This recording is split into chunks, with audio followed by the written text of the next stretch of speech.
Ladies and gentlemen, the Railroad Hour. And here comes our star-studded show train.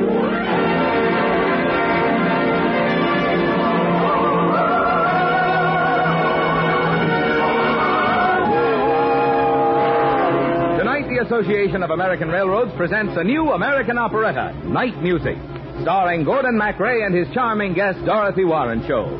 Our choir is under the direction of Norman Luboff, and our music is prepared and conducted by Carmen Dragon. Yes, tonight another musical premiere is brought to you by the American Railroads.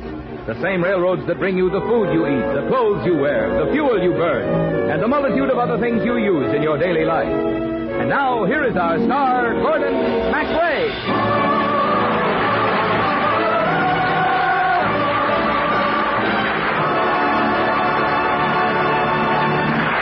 Thank you, Marvin Miller. And good evening, ladies and gentlemen. Our story tonight is based on the words and the romance of one of the best-loved of American poets, Henry Wadsworth Longfellow. Night Music.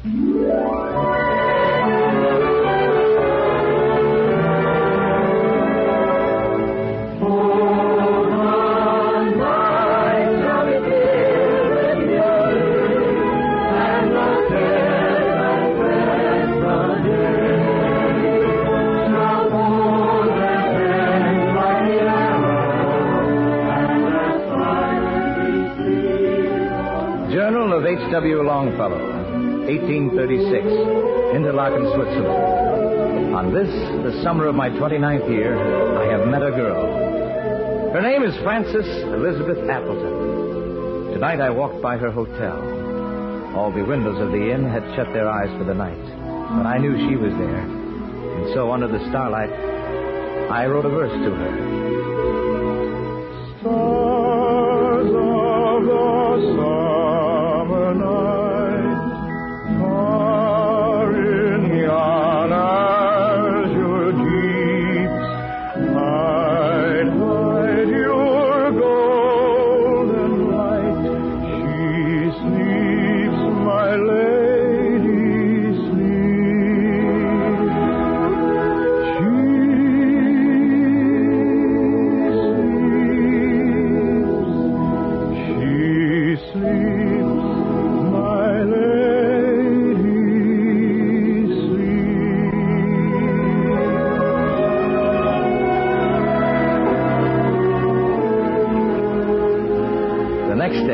Sunny silence of Interlaken, we walked together. So, you're a poet, Mr. Longfellow. Well, yes, Miss Frances, as a hobby, you might say. Oh, I love poetry, particularly Coleridge. He tells such good stories. Stories? Oh, everybody loves stories, Mr. Longfellow. Why don't you tell me one? Well, I don't quite know how to begin. What sort of stories? Oh, old stories. They're the best ones. Tell me the tales that to me were so dear, long, long ago, long, long ago.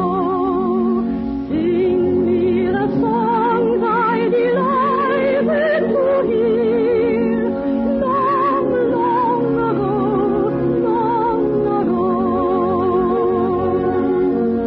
Now you are come, all my grief is removed. Let me forget that so long you have roamed. Let me believe that you loved, long, long ago. All right, Miss Frances, a story. Once upon a time. Now, where do I go from there? Oh, I want a beautiful story. It shouldn't be difficult telling you a beautiful story, Miss Frances. I know. I'll tell you about a tree that I love. A tree? Its branches stretch across Brattle Street in my leafy, blossoming village of Cambridge. I've begun a poem about that tree and about the man who works under its cool green shade. It begins, under a spreading chestnut tree, the village smithy stands.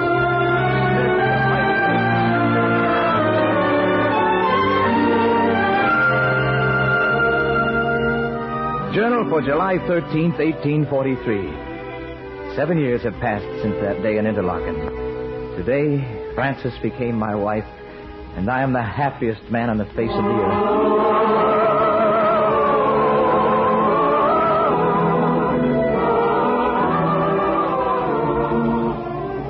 Frances and I live in Craigie House in Cambridge, the village that is a fringe to Harvard Square.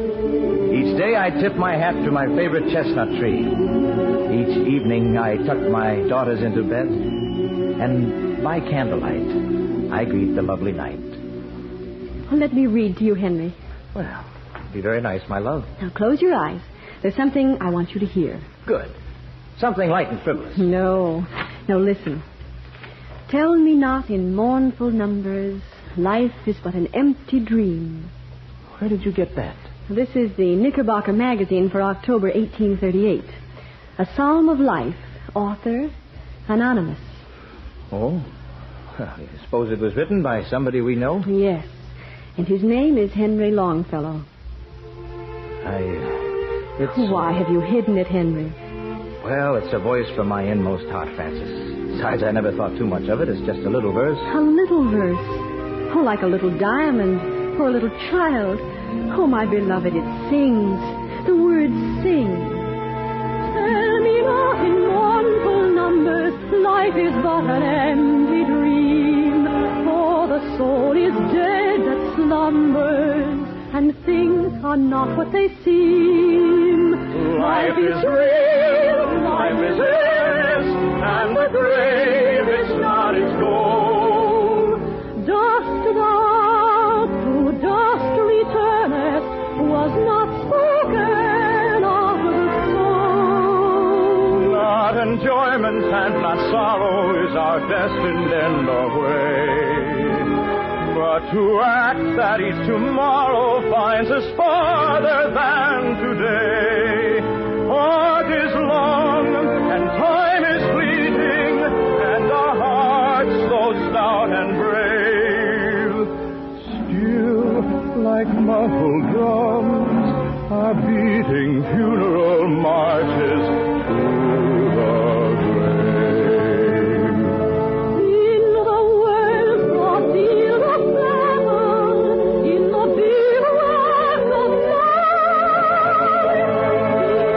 like dust driven cattle, be our heroes strive.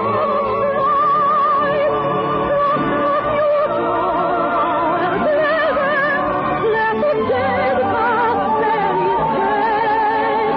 Back in the living present. As with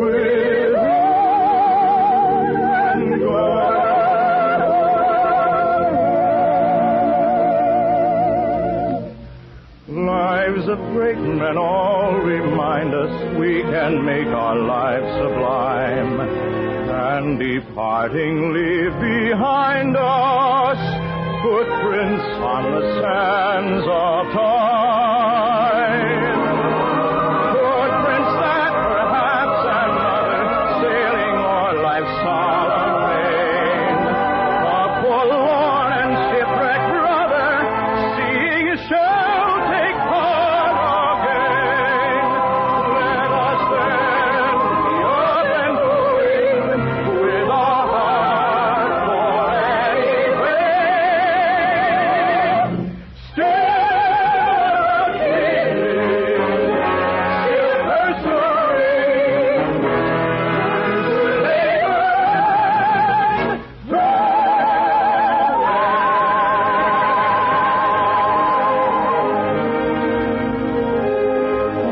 You see, I waited for love, Frances, and that has made my life sublime.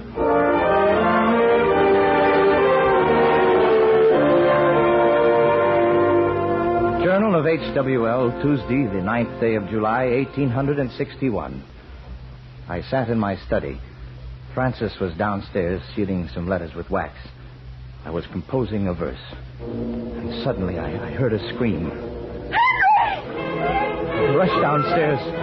A match had fallen unnoticed from her hand. It caught on her frail dress. My Frances was enveloped in fire.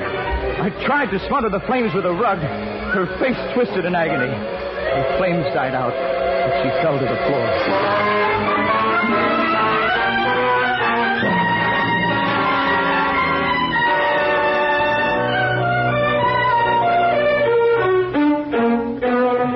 All the medical skill of Cambridge and Boston could not save her.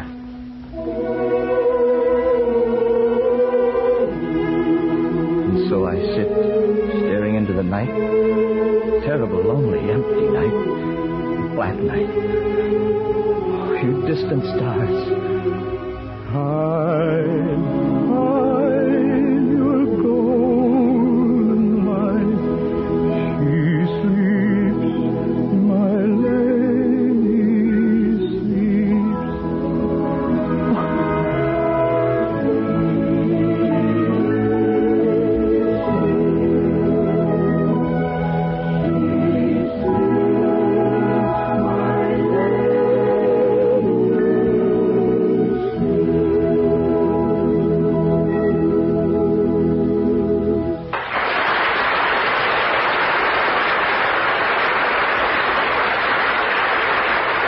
We'll return in a moment for Act Two of Night Music.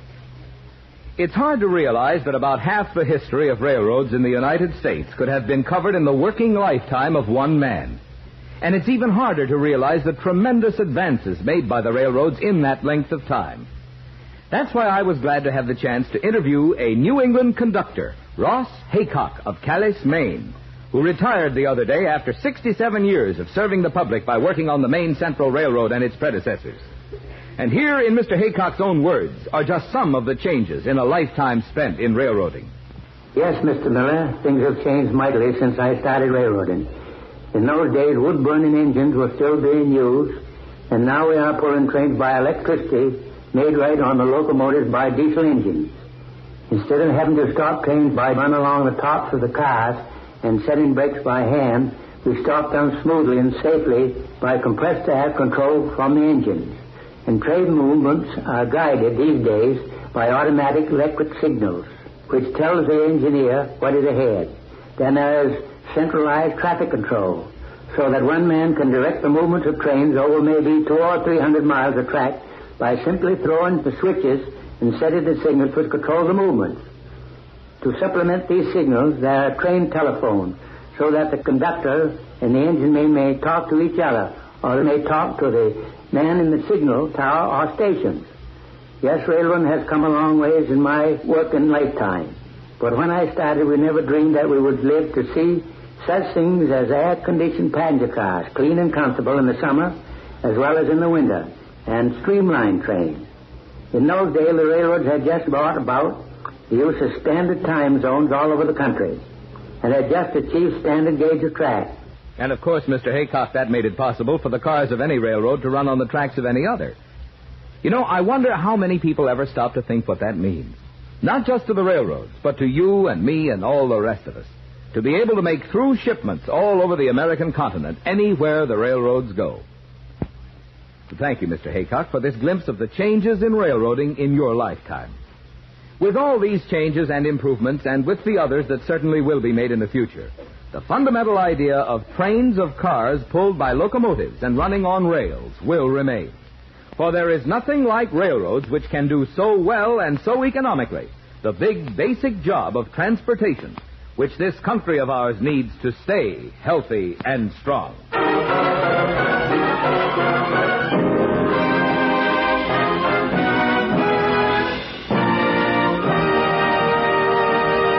Now here is Act Two of Night Music, starring Gordon MacRae as Henry Wadsworth Longfellow and Dorothy Warrenshold as Frances.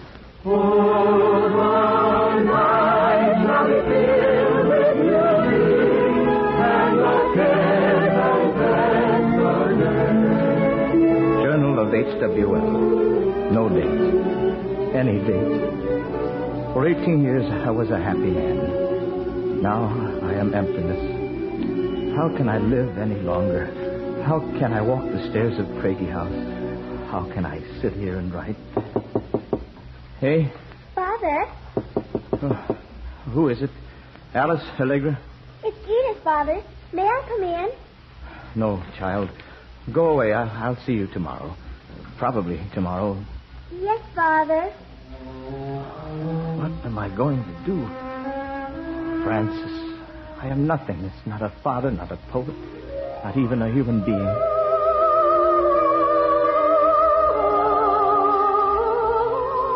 Francis?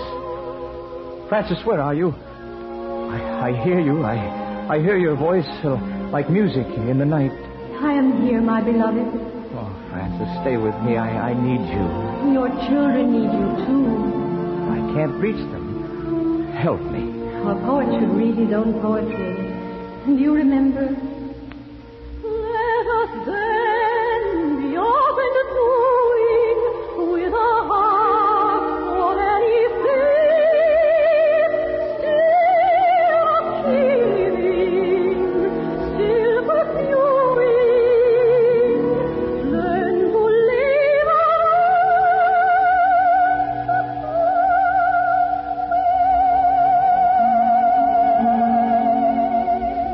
Oh, my love. It is our children who are important, and all the children of the world, Henry. I'll remember. I'll try, if you'll help me. If you'll come to visit me like this and be my inspiration. Every night, my beloved.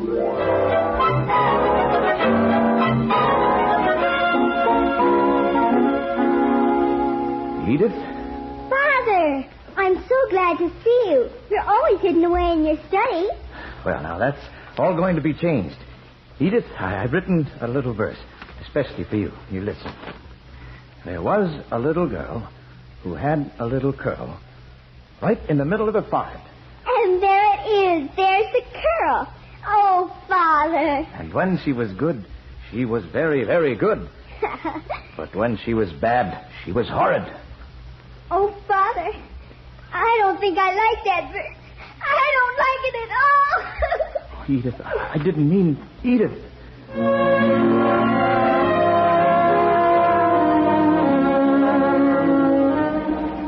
Francis, I failed.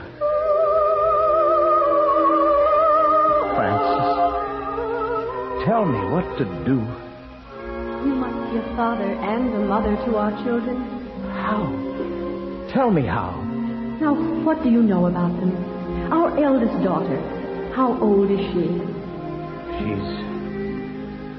The little girl's ages keep changing every year. I never can remember exactly how old she is. You always had a much better memory than I have, Francis. I know this much. Alice is a very nice girl, and she loves poetry almost as much as you do. And Edith? She has blue eyes and beautiful golden hair, and she wears little gray boots and may grow up to look just like her mother. And Annie Allegra. My baby, with a name that means Mary. I often hear her singing and laughing. Oh, give yourself to them, my beloved. What can I give? Stories. Your stories. Why, yes, I've begun a series of tales. Tales of a Wayside Inn, I call it. But the stories will be all for them. I'll begin the first one.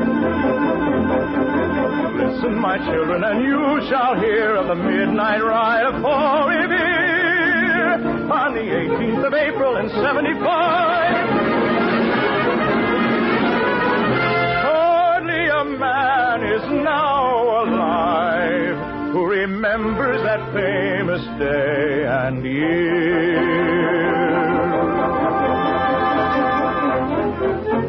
Oh, yes. Oh, and tell them your story of Evangeline. It's so lovely. It's such a wonderful story.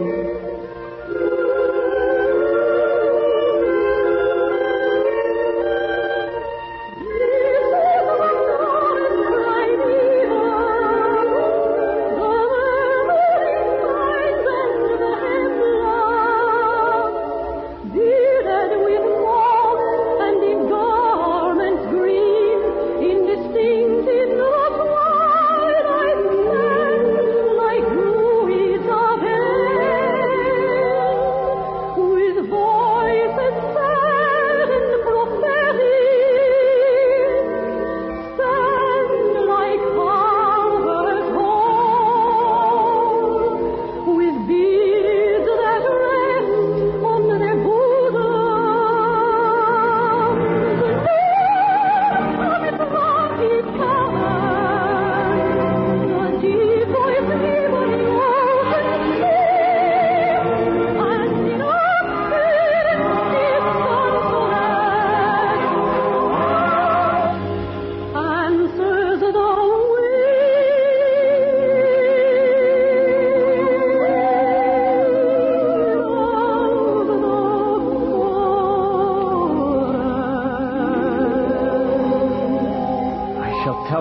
story, my love, and 100 others. Oh, tell him about your boyhood, Henry.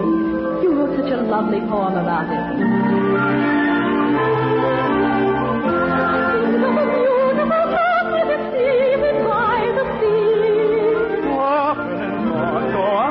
Down the pleasant streets of that dear old town, and my youth comes back to me. And a verse of a Lapland song is haunting, haunting my memory still. A voice is the wind, and the thoughts of you.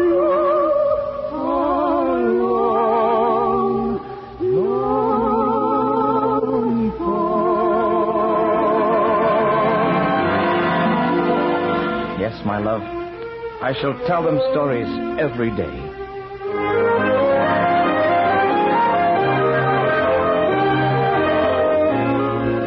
Father? Yes, Edith? Thank you from all of us for this hour we spend with you every day. Well, you know, Edith, it's my favorite time, too. Mr. Dickens called it the mongrel hour, half day and half night. But I think I have a better name for it. between the dark and the daylight, when the night is beginning to lower, comes a pause in the day's occupations that is known as the children's hour.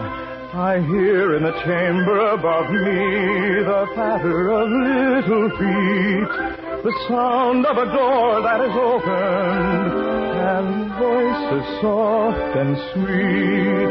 From my study I see in the lamplight, descending the broad hall stair, grave Alice and laughing Allegra, and Edith with golden hair. A whisper and then a silence, yet I know by their merry eyes they are plotting and planning together to take me by surprise. A sudden rush from the stairway, a sudden raid from the hall. By 3 doors left unguarded, they enter my castle wall. They climb up into my turret, pour the arms and back of my chair. If I try to escape, they surround me. They seem to be everywhere. They almost devour me with kisses. Their arms about me entwine, till I think of the Bishop of Bingen in his mouse tower on the Rhine. Do you think, oh blue-eyed Vendetti, because you have scaled the wall, such an old mustache as I am is not a match for you all? I have you fast in my fortress and will not let you depart, but put you down into the dungeon in the round tower of my heart, and there will I keep you forever, yes, forever and a day, till the world shall crumble to ruin, and the molder in dust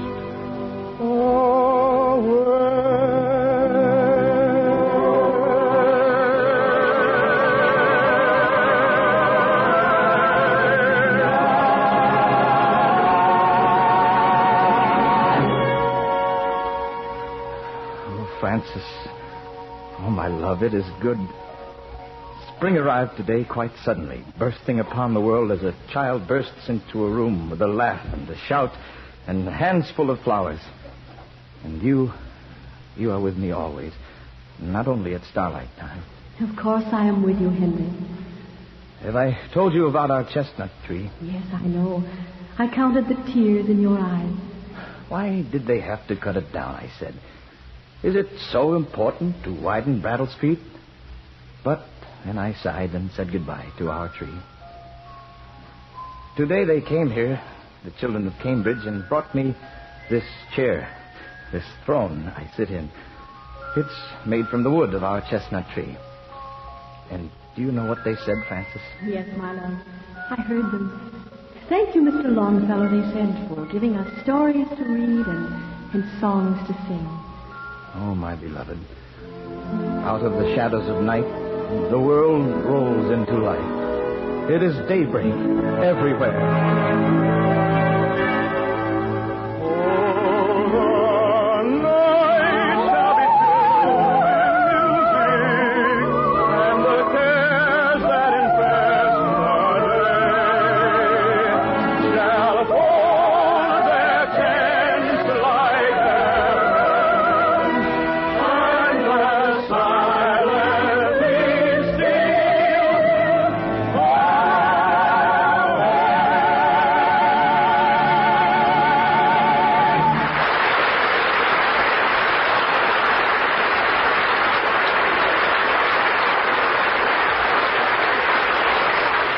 Thank you, ladies and gentlemen. And our thanks to Dorothy Warrenshold, Isa Ashdown, and to our entire company. Night Music, based on the works of Longfellow, with special music composed by Carmen Dragon, was written for the Railroad Hour by Lawrence and Lee. The Railroad Hour is brought to you each week at this same time by the American Railroads. All aboard! Well, dear friends, it looks as though we're ready to pull out. And so until next Monday night, and our musical version of the £1 Million Banknote, on behalf of the other members of the cast and of the American Railroads, this is your friend Gordon MacRae saying goodbye.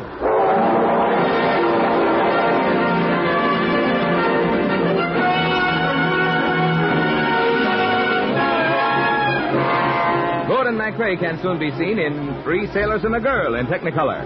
Our choir is under the direction of Norman Luboff, and our music is prepared and conducted by Carmen Dragon. A portion of the preceding program was transcribed. This is Marvin Miller saying goodbye until next week for the American Railroads. Now stay tuned for your Monday night of music on NBC.